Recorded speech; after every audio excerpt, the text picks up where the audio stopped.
Hello hi guys, welcome to Vinayak Believers Classes. So students, आज मैं लेकर आई हूँ प्रैक्टिस सेट नंबर 20। जो हमने लास्ट के वीडियो में पेपर किया था उसके हम 25 क्वेश्चंस कर चुके थे। सो नेक्स्ट के क्वेश्चंस हम आज करेंगे जितने भी हैं, ठीक है। सो चलिए स्टार्ट करते हैं हमारा प्रैक्टिस सेट। आई होप आपको प्रैक्टिस सेट अच्छा लग रहा होगा, प्रैक्टिस आपकी अच्छी चल रही होगी, क्वेश्चंस भी अच्छे लग रहे होंगे। सो चलिए स्टार्ट करते हैं without wasting time practice set number 20। और लाइक शेयर सब्सक्राइब करना नहीं भूलिएगा। चलिए देखिए, ये 26 नंबर क्वेश्चन है जिसमें कि मैं आपको थोड़ा सा बता देती हूँ। बट ये क्वेश्चन जो है वो इसका कोई भी आंसर नहीं माना गया है। चारों क्वेश्चन जो है इसके आंसर जो है वो रॉन्ग माने गए हैं।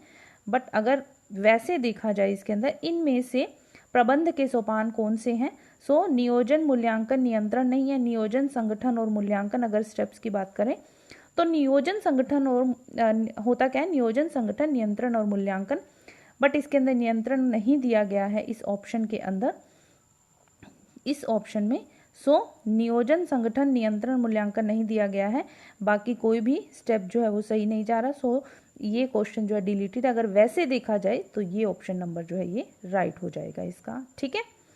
चलिए now the next question is 27 number question पर चलते हैं। क्या कहता है, decision making is based on, निर्णय लेने की प्रक्रिया किस पर आधारित होती है, किस पर आधारित होती है। प्रचलित मत पर भरोसा करना, कार्यवाही के पथ पर सोच, विकल्पों में से विवेकपूर्णता से चुनना, उपयुक्त में से कोई नहीं। देखिए हमारे पास ऑप्शंस होते हैं, ठीक है। सो हमें उनमें से एक बुद्धिमत्ता से, इंटेलिजेंसी से और समझ जो सूझबूझ है उसके साथ हमें एक जो अच्छा विकल्प होता है उसे चुनना होता है। सो विकल्पों में से विवेकपूर्णता से चुनना, ये होता है डिसीजन मेकिंग पर आधारित, डिसीजन मेकिंग प्रक्रिया पर आधारित जो विकल्पों में से विवेकपूर्ण रूप से चुनना, ठीक है। चलिए now the next question is, कार्य सरलीकरण का अर्थ है, ठीक है। वर्क सिंप्लीफिकेशन इज, समय की बचत, समय पैसे और शक्ति की बचत, समय और शक्ति की बचत, समय और पैसे की बचत। सो जो आपके पास कार्य सरलीकरण का जो मीनिंग है वो है आपके बेसिकली समय और शक्ति की बचत, मीन्स की टाइम सेविंग और आपके जो एनर्जी जो हम बचाते हैं उसकी बचत के लिए कार्य सरलीकरण किया जाता है। सो कार्य सरलीकरण का मीनिंग समय और शक्ति की बचत से। Option number 3 is the right answer. Now next question is, design के बुनियादी सिद्धांतों में से एक है, one of the basic principle of design is balance, colour, texture, line. So आपके संतुलन अंग और अब पौध या फिर रेखा।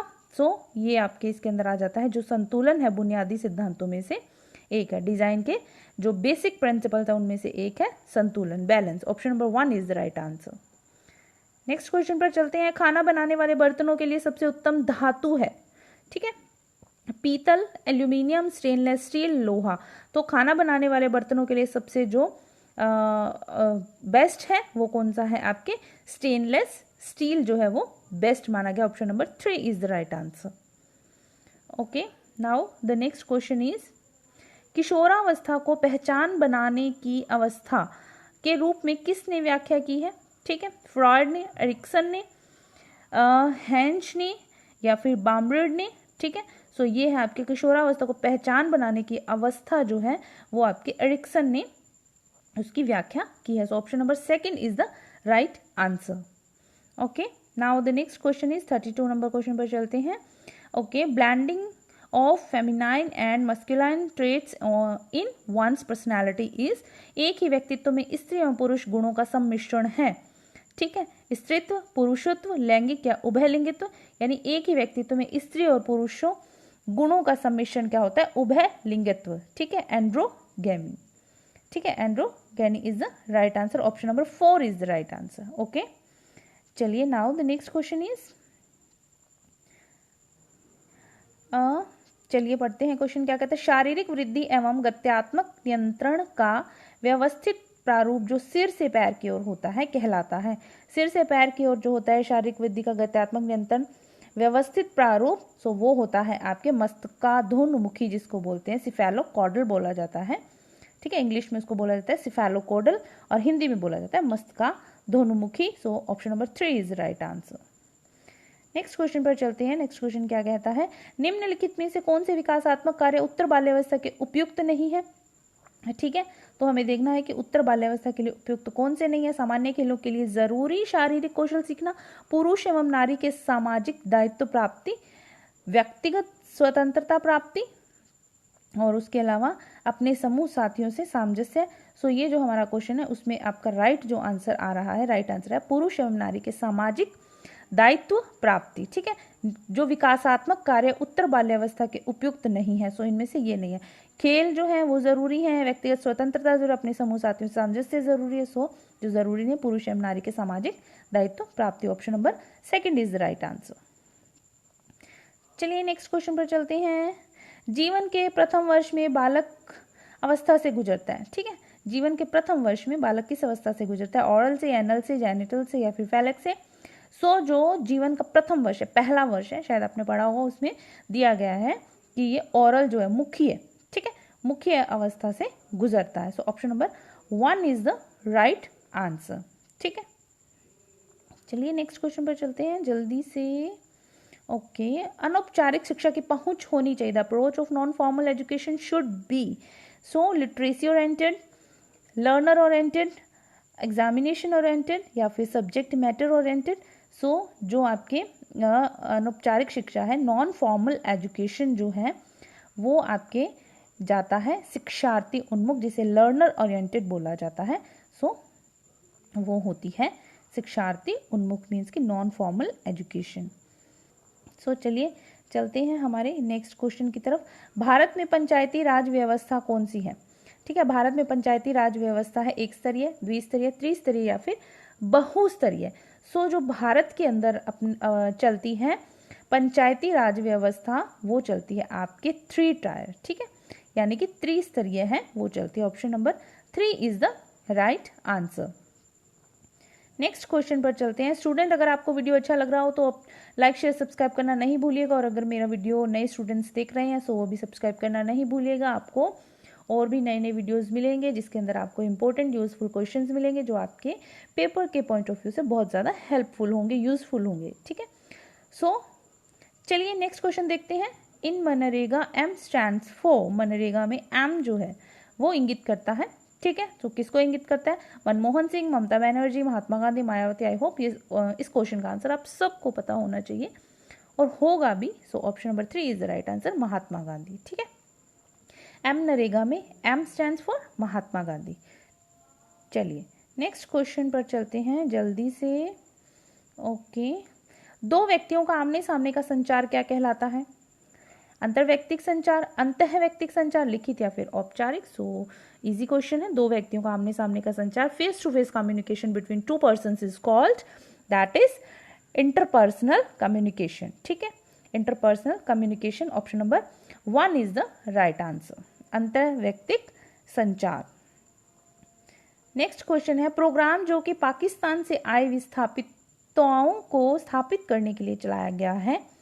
सो वह प्रोग्राम जो पाकिस्तान से आए विस्थापिताओं को स्थापित करने के लिए चलाया गया था, दैट इज नीलोखेरी, इटावा, सर्वोदय, मराठंडम। सो ये था आपके नीलोखेरी जो था। ठीक है। Nilokheri is the right answer, 41 number question. चलिए नेक्स्ट चलते हैं। ये क्वेश्चन भी आपके सही नहीं माना गया था, सो हम चलते हैं 43 नंबर क्वेश्चन पर। प्रशासन के कार्यात्मक तत्व पोस्ट कॉर्ब से दर्शाए जाते हैं, जहां आर दर्शाता है। ठीक है। पोस्ट कॉर्ब में आर क्या दर्शाता है? Record, receiver, reporting, response. So आपके जो पोस्ट कॉर्ब है, आपको पता होगा ये आपके जो है आर जो है वो आपके दर्शाता है रिपोर्टिंग को। ठीक है। ये आपके दर्शाता है रिपोर्टिंग को। Option number 3 is the right answer. चलिए नेक्स्ट क्वेश्चन पर चलते हैं। ओके। प्रशासन का विस्तार निम्न में से निम्न के अध्ययन तक है। प्रशासन का the scope of administration consist of study of man, money, material, all of the above. So ये है आपके ऑल ऑफ द अबव। प्रशासन का विस्तार जो है वो किसके अध्ययन से है? व्यक्ति से, धन से, सामग्री से, सभी से। सो option number 4 is the right answer, all of the above. Next चलते हैं नेक्स्ट क्वेश्चन है हमारा 45 नंबर क्वेश्चन, कार्य के स्वस्थायित्व के लिए मुख्य तत्व है, ठीक है, कार्यक्रम के। For making the programme self sustaining the most important element is dedication of extension worker, efficient programme planning, enough resources, participation of community. So जो इसके अंदर आपके ऑप्शन सही आ रहा है वो है आपके पार्टिसिपेशन ऑफ कम्युनिटी, ठीक है। For the making the programme self sustaining the most important element is participation of community. Option number 4 is the right answer, समुदाय की भागीदारी। नेक्स्ट क्वेश्चन पर चलते हैं, कोई अवस्था या गुण जिसकी विभिन्न श्रेणियों का मूल्य हो सकते हैं कहलाता है। The condition of a characteristic that can take on different value और कैटेगरीज इज कॉल्ड। सो एक स्थिरांक, एक चर, कार्यकरण का संबंध, विवरणात्मक संबंध। सो जो आपके इसके अंदर ऑप्शन नंबर सही जा रहा है that is a variable. Option number 2 is the right answer, एक चर जिसको बोला जाता है। कोई अवस्था या गुण है जिसकी विभिन्न श्रेणियों का मूल्य क्या हो सकता है, एक चर, अ वेरिएबल। चलिए नेक्स्ट क्वेश्चन पर चलते हैं, प्रयोगात्मक अनुसंधान की प्रमुख विशेषता है, ठीक है, प्रकालन का प्रतिरोध मीन्स की resistance to manipulation of the independent variable, the use of open questions, focuses only on local problems. तो आपके इसके अंदर जो जाता है वो है manipulation of the independent variable. What is the defining characteristics of experimental research? So that is स्वतंत्र चर का प्रकालन, जिसको बोला जाता है manipulation of the independent variable. Option number 2 is the right answer.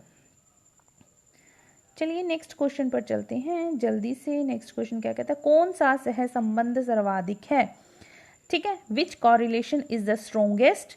So that is 1.00 is the strongest correlation, ठीक है। Option number 4 is the right answer.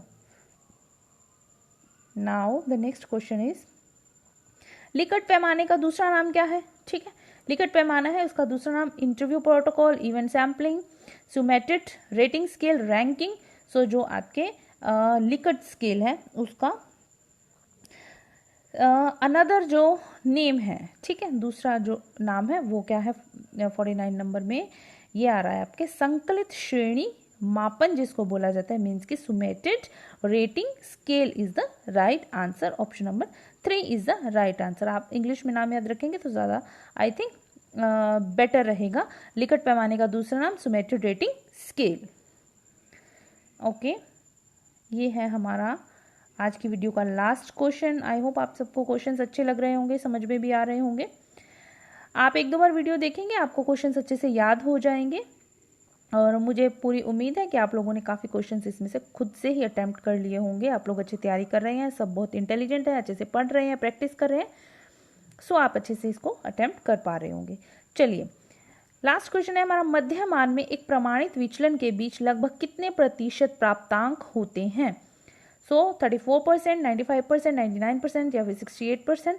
सो जो आपके अप्रोक्सीमेटली जो परसेंटेज है वो है आपके 68%। 68% जो होता है मध्य मान में एक प्रमाणित विचलन के बीच लगभग कितने प्रतिशत प्राप्तांक होते हैं? 68%।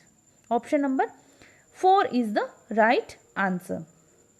ओके, सो स्टूडेंट ये था हमारा आज का वीडियो। हमारे आज के क्वेश्चंस जो थे ये यहाँ पर ये लास्ट क्वेश्चन था। आई होप आप सबको समझ में आया होगा अच्छे से, आपको प्रैक्टिस सेट अच्छा लगा होगा। तो मेरे साथ बने रहिए, पढ़ते रहिए, प्रैक्टिस करते रहिए। कोई क्यूरी हो आपको कमेंट सेक्शन में बताना है, मैं उसको दूर करने की पूरी कोशिश करूँगी। So thank you so much for watching, keep learning, keep supporting, God bless you all, bye.